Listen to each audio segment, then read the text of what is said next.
Shalom Akim, GMS Dallas Camp, coming back to you with another video. I want to give all praise and honor to the Most High, the Son, Yahweh, Ba'ashem Yahweh Shai. Double honors to the apostles at Great Millstone. Honors to you brothers out there in the camps. I'm Kyle Ahmad. This is Shamar. Rob Dash. And we pretty much have another video continuing on the topic of the recent shooting of Mike Brown. I mean, it's centered around him, but it really is involving a bigger picture of how the enemy, the Edomites, really feel about us, the nation of Israel. It's specifically right now, the so-called black man. All right, and it's going to keep getting worse and worse as time progresses. All right, you see how badly that our people are getting treated by these cops. All right, and the fact that there's no justice. Now, we do acknowledge that there are the 2/3 that are out there doing wickedly, and then they get the judgment from the Heavenly Father, which is rightfully deserved. We acknowledge that. But you also have to acknowledge, on the other hand, that Esau was set up to be our whipping stick, and he's not going to get acquitted for being in the position he's got. That's right. He's got to actually pay for what he's been doing as far as injustice to the nation of Israel. He has to pay for that. All right, it's not like the Most High is going to let him off the hook. Scriptures say that. All right, so let's go to Isaiah. You got Isaiah right? Right. Yeah. Isaiah 8. Isaiah chapter 59, verse 8. The way of peace they know not. Now, the way of peace they know not. We read up further in this chapter. It's referring to the wicked of our nation. It says the way of peace they know not. Why don't I read that first? Because it's showing you that two-thirds of our people are out there just wilding, acting crazy, all right, robbing, stealing, killing, ain't shit dudes getting niggas pregnant all the time, ain't shit bitches walking around ratchet, all right, adultery, you know, excuse my language, but that's going on amongst our nation.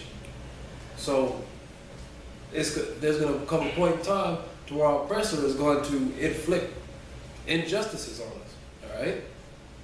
Go to arrest you, you don't get a fair shake, you get shot, all right? You get beat down, all right? Go ahead. And there is no judgment in their goings. There's no judgment in our goings. That's why our people are out there just bad, standing out on street corners every which way. When they do decide to riot, they just break down and destroy their own side of town, all right? They don't know actually, they know, all right, and at least in the back of their mind, that the so-called white man does not care about them, but they don't know how to actually, on a whole, they don't know how to actually go out and mess stuff up, like in other people's neighborhoods. Don't mess up your own neighborhood. Go to the rich side of town. Go tear that shit up. That's right. If I could say this, that just shows that Jake knows that they don't have any power. Like we said yesterday, man, they're just really acting like kids, man, throwing temper tantrums in their own communities. So they know they won't have any power. Right. I mean, even if they were to be galvanized, which they are now, I mean, what's next? Right. For 2/3 at least. You know what I'm saying? Because we are at the point, our nation, in particular, Judah, Benjamin, and Levi, all right, the kingdom of Judah, the southern kingdom, is at the point, or we've been at the point to where we're pretty much stereotyped. They know exactly how we're gonna react to any type of situation.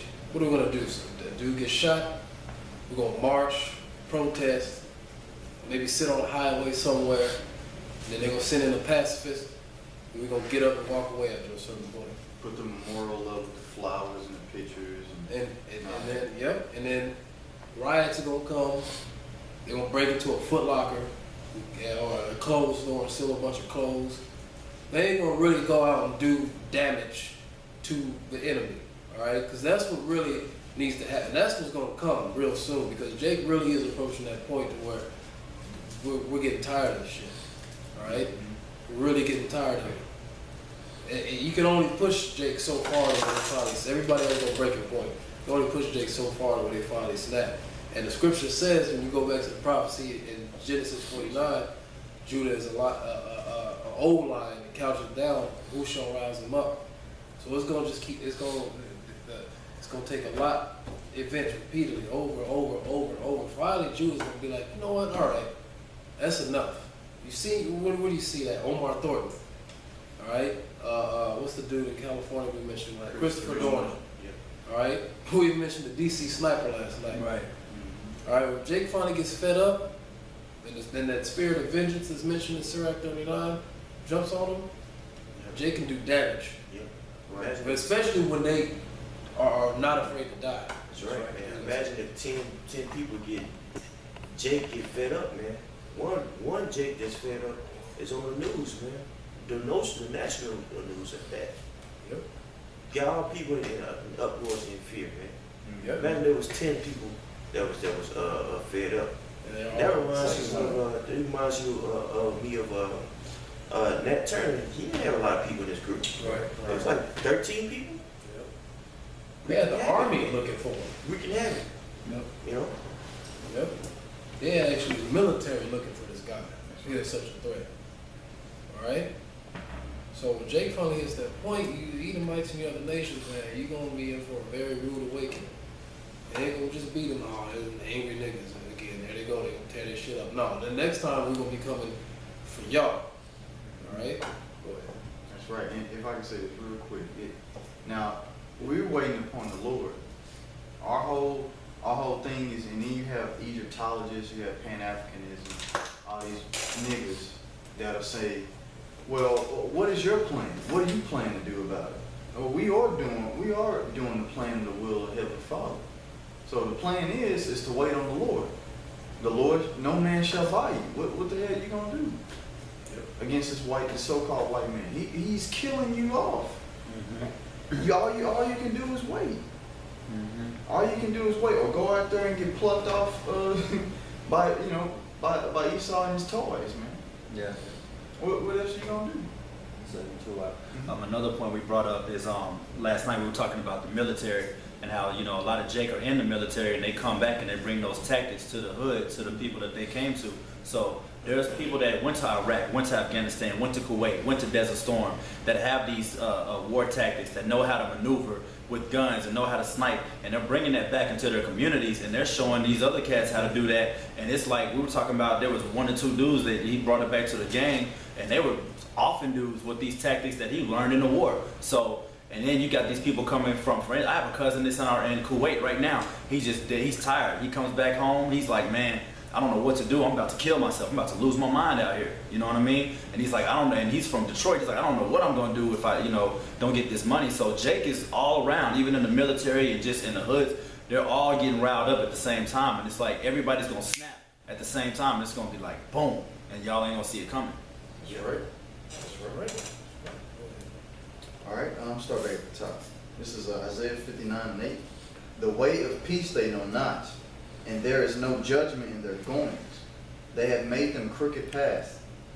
Whosoever goeth therein shall not know peace. Yeah, so if you're dealing with Jake, just as going to the scripture, if you're dealing with Jake, 2/3 especially, look, the best thing you can do is leave him alone. Okay. All right. This is a message to brothers. Just leave Jake alone out there in the world. They don't know peace, they don't know judgment. You hang around Jake too long, you'll get caught up with him. All right, you're going to end up getting shot down in the streets right along with him.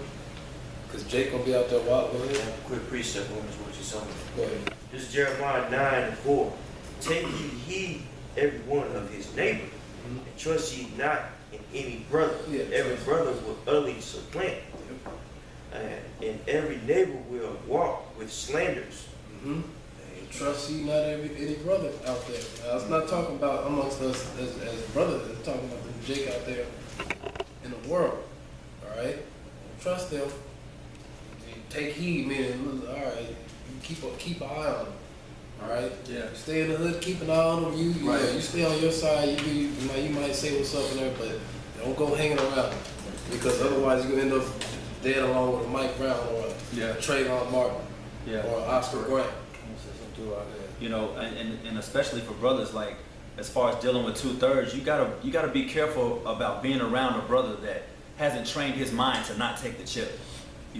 Hasn't trained his mind for the terror that he may face. Hasn't trained his mind for seeing his children get shot, to seeing his wife get raped, and seeing all these terrible atrocities that you may or may not face, dealing with guillotines. these people aren't ready mentally for what's about to happen as much as, you know, Lord willing would have been in the Lord as we are, and we've been preparing our minds. Just like it says, prepare your mind like a samurai. When you're a samurai, even on your times where you're just in chill mode, you're thinking about death. And you're thinking about how you can overcome death. And if it comes, so be it. If I get tortured to death, if I get burned, if they chop my rod off, whatever. And you have to understand, you have that mindset as a man of the Lord, Lord willing, that's us. And you have to fight to keep that mindset around you. If you don't have that mindset around you most of the time, you're going to fall off because evil communication corrupts good character. That's right.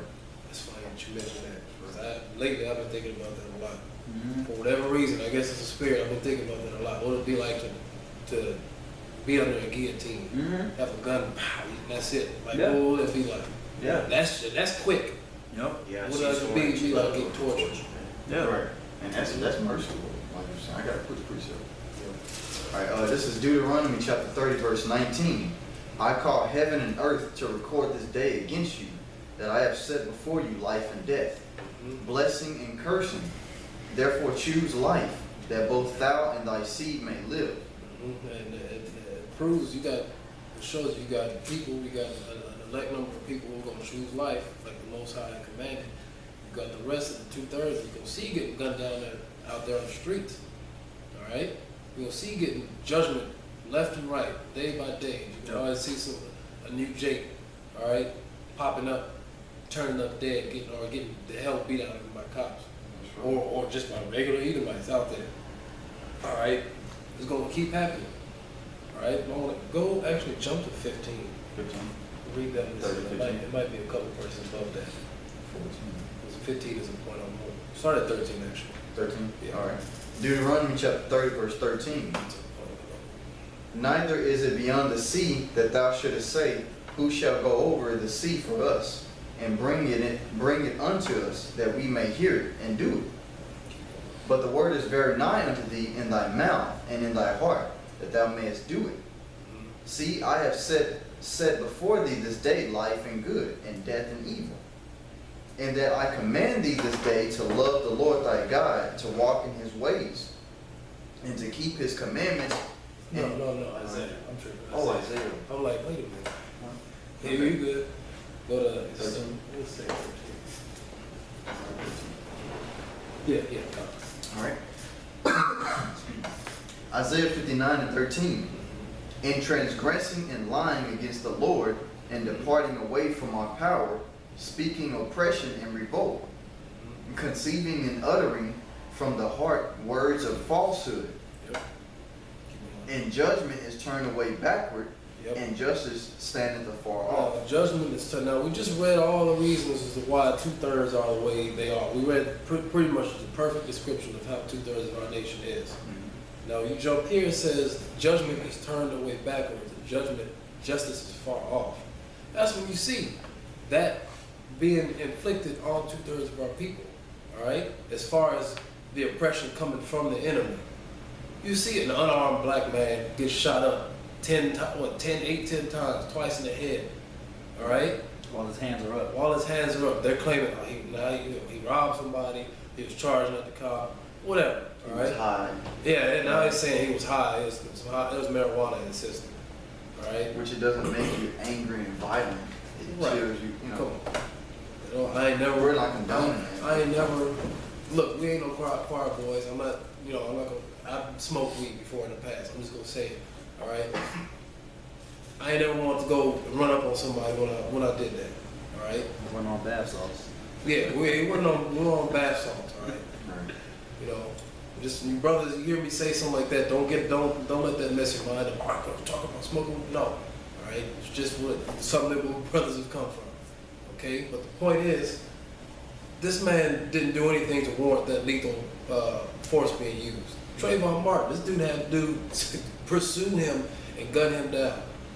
All right, and get off. All right, Oscar Grant, dude was cuffed, had 2 or 3 cops already on him. Dude raised up and shot him and thought he had his taser. You know what the funny thing is? I don't know about the dude Meserly, which was the cop that shot Oscar Grant, but Trayvon and this Mike Brown, they both had money raised quick. Yep. They had money raised for them quick, killing niggas. All right? Go ahead. Is that in the verse? No. It says, "For truth has fallen in the street, and equity cannot enter." Right. And you know what? Guess what? We're the ones out there preaching the truth, because as a whole, this world, there's no truth in it, but in the scriptures. Right? Where the prophet is speaking in the name of Yahweh Shem Shai. We're the ones out there telling you, like Ariel was saying last night. We're the ones out there telling you what's coming to the streets. We're the ones out there telling you that there's going to be death and bloodshed coming to the streets of America. It's us. All right, starting with the elders, the apostles, all right, who've been out there laboring. We're the ones out there giving you just the straight truth on what's happening and why it's happening. All right, you ain't gonna get it from nowhere else. And the main point of this lesson, which we're about to get into, is that with all these events going and these racially charged events, in fact, get Jeremiah 51 and 2 real quick. With these racially charged events going, guess what it's doing? It's creating a divide. All right. There's no getting around that. You can. The best thing you can do is just acknowledge that that's the truth. All right, because in the world, people are gonna say, "You're just being racist." All right, get over it. Whatever other nonsense you say. No, the media is really pushing a divide. Yep. All right, they're really pushing that. It's really getting drawn into black versus white in the media. All right. Because our enemy is the one that's running shit. And our enemy is the one that's gunning us down and giving us the unfair shake in the court, all right? Wherever else, at any point when we as a nation have to deal with law enforcement, all right, it's always going to be unfair. 9 times out of 10, it's going to be unfair, all right? You're going to get a complete unfair shake. That's right. And if I could quote Yashawamba, you can't go to the problem for the solution. You just can't do that. It ain't gonna help. That's further showing that you have no power. All right, you got to go to the white man who's been beating your back down for 40 years and beg for him to help you. It's not gonna do. It's not gonna work. The Most High set him up to be your enemy. So where do you go for the solution to the problem? You got to go to Yahweh Shem Shai. Right. Guess what? You got to be of the elect. And we don't know if we're of the elect. But damn it, we're gonna do what the elect would do. And hope we get up out of here. All right? So go ahead and read that. Jeremiah 51 and 2. Jeremiah chapter 51, verse 2. "And will send unto Babylon famines." Sorry. All right, Jeremiah 51 and 1. "Thus saith the Lord, Behold, I will raise up against Babylon and against them that dwell in the midst of them that rise up against me a destroying wind." Now, what's that ultimate destroying wind talking about? The nuclear missiles. When they hit, totally stop everything that's going on here as far as wickedness and on this whole globe. The nuclear missiles start flying through the air. That's the end all, be all. Everything that's going on. The wicked going down, and it's going to be time for Israel to rise up. All right, go ahead. Verse 2. "And will send unto Babylon fanners that shall fan her and shall empty her land." Now it's going to send unto Babylon fanners that shall fan her. Now, when you get a fire, to make that fire grow and to feed that fire, you need what? Oxygen. All right? That's how you make a fire grow and spread. That's how wildfires spread so quickly, because there's lots of wind and oxygen and fire jumps. Guess what? When you look at how angry Israel is getting, especially the so-called black man day by day, and these events keep happening, Jacob's getting more and more angry. They're getting more and more roused up. It's inevitable, all right? Like I said earlier, it might take a lot, but Jacob's gonna hit that point where they finally just say, you know what, I don't care anymore. You see that last dude that just got shot with a knife a couple days ago? He just like, look, they say he's supposed to be mentally ill or whatever, but he's like, you know what, this is bullshit, I'm tired of this shit. Shoot me, just shoot me, shoot me. All right, he's probably dealing with the same shit that we talking. Not probably, he was dealing with the same shit that we talk about on the highways and the byways in this election. People always messing with him, cops always messing with him. All right, he probably saw Mike Brown get shot. That might mess. He might be like, you know what, man, I'm tired of this shit. I don't want to be here no more. Right. And he didn't want to just shoot himself, so he just said, all right, suicide by cop. Jake gonna keep getting fed up. All right. The more and more Jake gets fed up, then guess what? On the other hand, you're gonna have these Edomites. They're gonna be Sirach 13, 15. They're gonna have on the other side Edomites. They're gonna be yelling reverse racism, reverse this, reverse that. All right. You gonna have you had a scripture, brother? Yeah, I got you. Go ahead.